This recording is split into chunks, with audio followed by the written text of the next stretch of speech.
xaaral.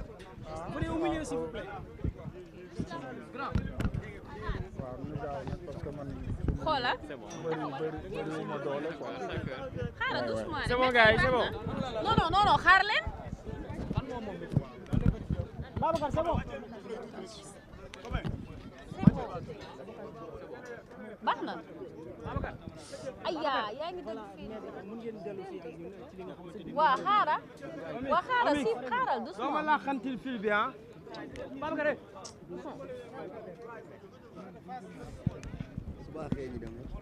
micro kii bi. Donc il s'agit simplement. mais yow fi nga dugal sa loxo bi baaxul. c'est bon ah allez-y. Bon, je peux commencer. Allez-y. C'est bon là-bas? C'est bon, oui. C'est pas bon. Donc Bon.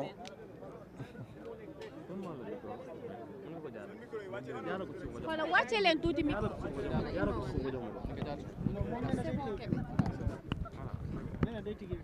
baax na foofu ah Bon. c'est bon. ok maître ñu déglu la rek nga defal ñu li nga xam ne moom mooy résumé li xew ci biir salle. en français d'abord après nga ñëw ci olof bi. Donc allez-y maître. bon, il s'agit simplement d'une information pour que ceux qui suivent les événements au Sénégal puissent en temps réel et au fur et à mesure, à chaque étape, avoir l'information. Bon, donc depuis ce matin, cela fait plus de 10 heures d'horloge. Les avocats se sont exprimés, ceux de la partie civile, ceux de la défense donc de M. Ousmane Sonko, et le ministère public vient aussi de finir son réquisitoire. Et ce qui est important pour l'instant, l'information nouvelle, c'est que l'avocat général a d'abord requis le rejet de l'irrecevabilité de l'exception d'inconstitutionnalité qui a été soulevée en donnant donc ses motifs.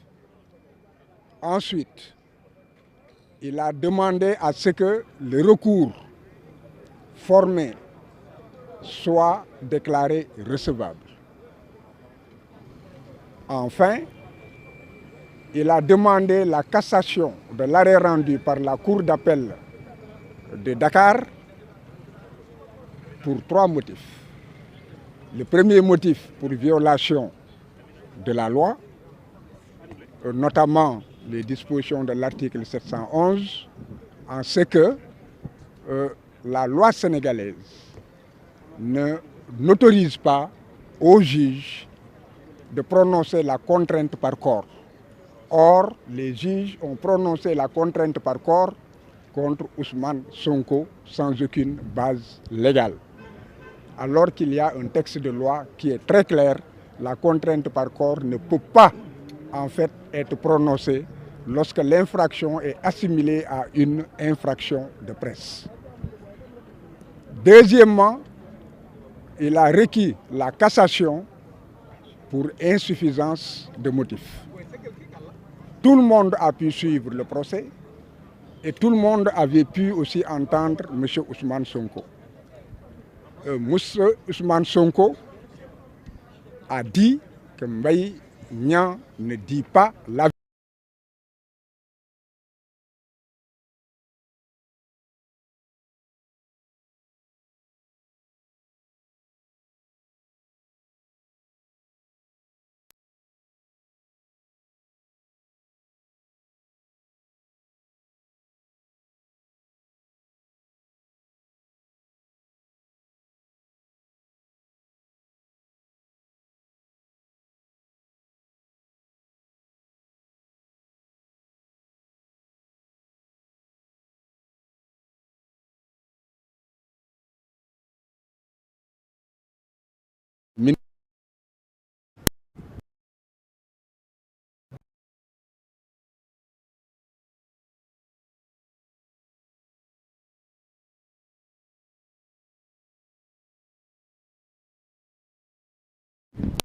de l'immutabilité des litiges. Cela veut dire que quand on poursuit quelqu'un en matière de diffamation, le premier acte que l'on fait, qu'on appelle l'acte de poursuite, cet acte, on ne peut pas le changer. Or, Mame Mbaye Niang avait porté plainte en tant que, je ne sais quoi, directeur de l'aviation civile ou quelque chose comme ça, et non pas en sa qualité de ministre. Le procureur de la République, quant à lui aussi, a eu à engager les poursuites par une assignation du 10 janvier. Cette assignation fixait aussi donc l'objet du litige et Ousmane Sonko devait répondre du délit de diffamation envers un simple particulier. Donc c'était clair. Mais les juges ont trouvé le moyen de dire que Ousmane Sonko n'a pas diffamé un particulier, mais a diffamé un ministre, donc quelqu'un qui en fait a été diffamé en raison de sa qualité et en raison de sa fonction. Donc vous voyez, j'essaie d'être très pédagogue et assez simple, vous voyez donc que les choses ont changé, les choses ont muté.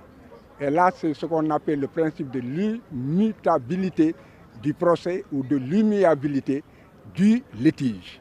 Donc, il s'agit, par voie de conséquence, de la violation du principe. L'article 261, qui était donc la base initiale des poursuites de diffamation envers les particuliers, a été mué par les juges souverainement par l'article 260 qui en fait punit la diffamation en raison de la qualité ou de la fonction. Donc ce changement n'est pas admis. Non, ce n'est pas seulement en matière de diffamation, mais en fait dans tous les procès et en tout état de cause. Je ne rentre pas dans certains détails. Cela n'a rien à voir avec le pouvoir de requalification d'un juge ou de disqualification d'un juge. C'est d'autres principes beaucoup plus compliqués. Donc voilà, en résumant, le ministère public s'est rangé sur la défense de M. Ousmane Sonko en demandant la cassation totale de l'arrêt. Et maintenant, elle s'est arrêtée à cela. Et je dirais qu'il aurait pu demander la cassation totale de l'arrêt sans renvoi, parce qu'en tout état de cause, si c'est cassé, ce procès ne pourra plus en fait être repris du point de vue de la procédure. Espérons que la Cour de cassation, en tout cas, nous suivra. Nous suivre, c'est en fait deux choses. La première, l'exception d'inconstitutionnalité des rigueurs de la loi, il doit renvoyer devant le Conseil constitutionnel. Et si le Conseil constitutionnel ne nous est pas favorable, si l'affaire revient, cela ne changera en rien. Elle sera encore obligée de casser la décision. Et ce qui nous importe, c'est que le complot d'État ne puisse pas prospérer. Je vous remercie.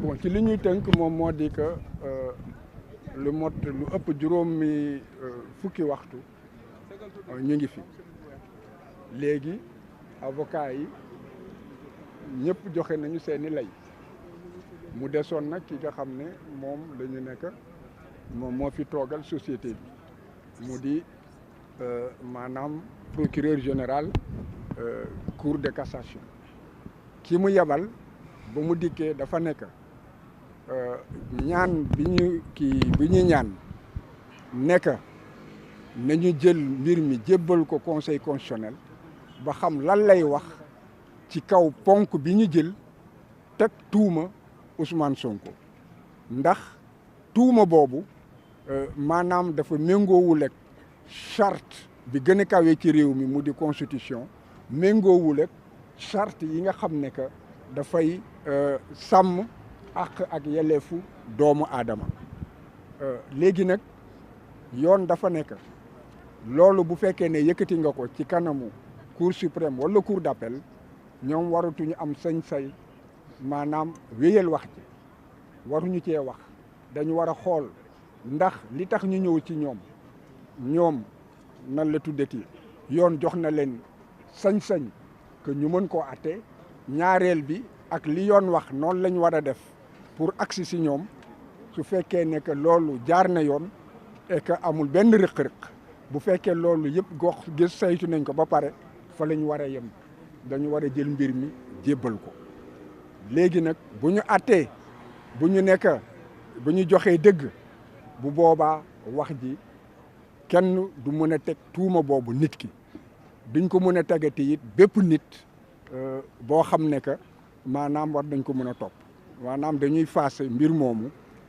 ci yoon bu fekkee nag toppuñu mbir mi dafay dellu siwaat mu mën a atte mbir mi dégg nga ca nañ ko jaglee ñaareel bi moom moo di que dañu nekk Ousmane Sonko liñ ko toppee lépp ay tappale la liñ ko toppee it àq ak yelleefam dañ koo jalgati ci anam yoo xam ne que yoon yi ñu tëral ci Sénégal ci justice loolu da ko tere te it warul am ci réew moo xam ne que dafa nekk réewum droit la léegi nag ci kaw loolu ba nga xamee ne que avocat yi pare nañu ka toogal kii dafa nekk moom de ci xam-xamam la mu jàpp moom moo di ko Cour suprême warul jël mbir mi du ko yóbbu conseil constitutionnel li tax mu joxe ay layam ci lay yi it dafa nekk ba nga xamee ne dañoo jóbbal wax jooju dafa fekk ne que dossier bi ñoom toggoon nañ ko ba daanaka yekk moo des kon boog dañ koo yéex a indi buñ ko teeloon indi bu boobaa Cour suprême du def lu dul li yoon wax wante daanaka yekk rek a desoon kon foofu maanaam nan la tuddati moom yaakaar na ne wax ji kon warul mën a dem ndax fekk na sóor nañu def nañu lépp lu war ñaareel bi nag mu ne kon Cour suprême dafa war a wéy ci atte mbir mi jeexal ko atte bi nag te mu doon sañ-sañam mu ne benn la nga xam ne que nan la tuddati jébbal nañ ko Cour suprême lépp loo xam ne yoon teg na ko pour que avocat Ousmane Sonko yi def ko ba mbir mi mun a doon ndugg bu set mu mun a ñu mun a togg bu tar ba pare it yekk daxin bu neex avocat yi def nañ ko kon boog mbir mi Cour suprême amul foofu la muy wax te Cour suprême it am na sañ-sañ bi léegi nag ci biir li nga xam ne que moom la ñuy joytu moom la ñu moo tax ñu ñëw ci kanamam mu ne foofu ñi nga xam ne ñoom ñoo atte mooy attekat yi la ñu atte du yoon te it yoon joxu leen sañ-sañu ñu war ko mën a jalgati noonu nee na que ci moom xam-xamam ak la ko xelam jox ak la mu gis moom moo di benn dañu nekk Ousmane Sonko bu fekkee ne que maanaam fayul amende yiñ ko teg du ak li nga xam ne que moom la ñu ne na ko jox Mame Mbaye Niang mu di 200 millions yi foofu yoon dafa nekk dañ ko war a mën a jàpp ñaari atu kaso yoo xam ne du génn te fayuñu ko mu ne loolu attekat yi foofu la ñu def du dëgg du yoon parce que yoon joxu leen boobu sañ-sañ yoon dafa dàq ci mbir yi nga xam ne que ay mbiru tuuma la dégg nga ak mbir yoo xam ne que maanaam ci sañ-sañu journaliste yi la kooku yoon dafa nekk mënuñu fa jàpp kenn bu fekkee ne que dañu la teg amende wala dañ la teg pour que dañ la teg ndàmpaay kon boog bu fekkee ne que ñoom lañ ca yokk ñoo ko yokkal seen bopp wante du yoon moom moo leen ko permettre et que yoon sax dafa bind ne tere ne que loolu waruñu koo def kon boog maa tey boobu war na tax atte bi ñu war ko niilal ñu war ko yàq mu ne ñaareel bi it gis na ne que attekat yi it jalgati waat nañu yoon jalgati boo xam ne dafa jéggi tuuma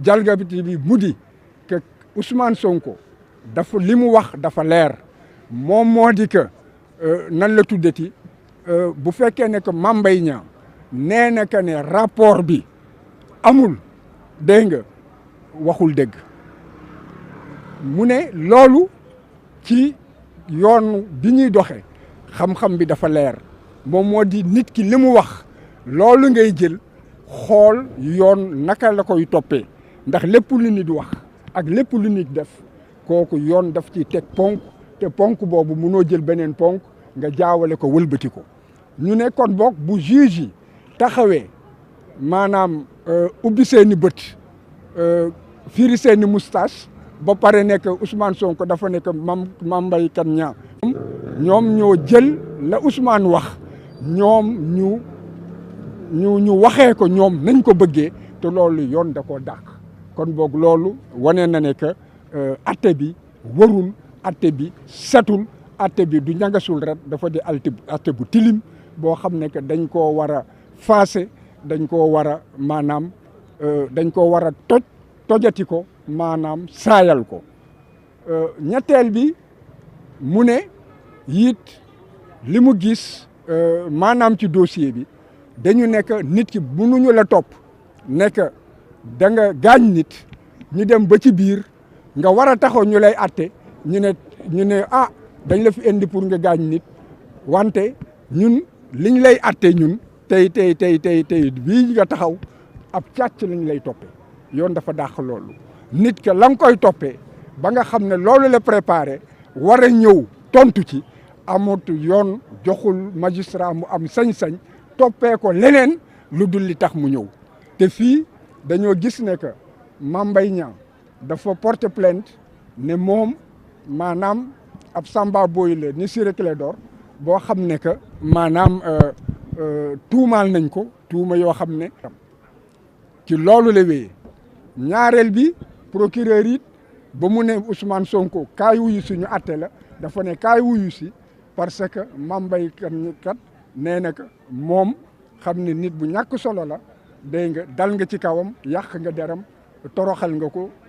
ba ñu dikkee nag ñoom ci seen sañ-sañ ñu jël mbir mi wëlbati ko ne Ousmane waaw Mame Mbaye de nee na moom nit ku ñàkk solo la wante pour ñun borom solo la ndax ministre la woon ndax la nga koy tuumaal boobu ministre la woon kon dañ lay atte comme bu dee ab ministre moom nga ñàkkal solo ba pare daan ko ci kaw loolu kon gis ngeen wëlbati bi mu ne loolu yoon nanguwu ko te it ci xam-xam loolu sañ-sañ boobu dañ koo dàq kon wane nañ ne que atte bi jaarul yoon et que dafa di atte boo xam ne que maanaam dañu war a dañ ko war a saayal niilal ko te it ñu xam ne que loolu bu fekkee ne que am na moom moo di que dañuy naan que kan moomu fii gàgganti nee nañ ko xaw ma lépp tàbbe na géej tàbbe na géej fa lay mujjee léegi nag ñu ngi xaar